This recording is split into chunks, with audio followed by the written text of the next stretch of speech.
ஒரு வீடியோவாச்சும் நம்ம தமிழக முதல்வருக்கு அவர் பார்வைக்கு போகணும் தான் நான் இத்தனை வீடியோ விட்டுக்கிட்டு இருக்கிறேன். ஒரு வீடியோவாச்சும் அவர் பார்வைக்கு போய் நடவடிக்கை அவருக்கு உடனே எடுக்கணும். பழனி திண்டுக்கல் மாவட்டம் பயங்கரமாக இருக்குது. கள்ளக்குறிச்சியில் சாராயம் குடித்து செத்தாங்கன்னா இங்கே நிலத்தை பறி கொடுத்துட்டு ரொம்ப பேர் செத்துருக்குறாங்க. அந்த எந்த விசாரணையும் கிடையாது. போலீஸ் ஸ்டேஷனில் போய் கம்ப்ளைண்ட் கொடுக்க போனால் கம்ப்ளைண்ட்டுக்கு புகார் கொடுக்குறவங்களவே மிரட்டுறது. என்ன ஏதுன்னு படித்து பார்க்குறதில்ல, பத்திரங்களை பார்க்குறதில்ல, எதுவுமே செய்கிறதில்ல. பாவம் நொந்து நூலாகி செத்து போகிறாங்க. இப்படியெல்லாம் நடந்துக்கிட்டு இருக்குது.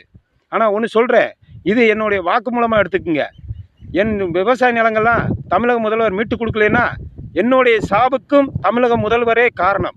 ஆமாம், என்னுடைய பாட்டன் பூட்டன் எங்கள் அப்பா என் தாத்தா நான் எல்லாம் பாடுபட்ட நிலத்தை திருட்டு கும்பல் அபகரிச்சிருக்கு.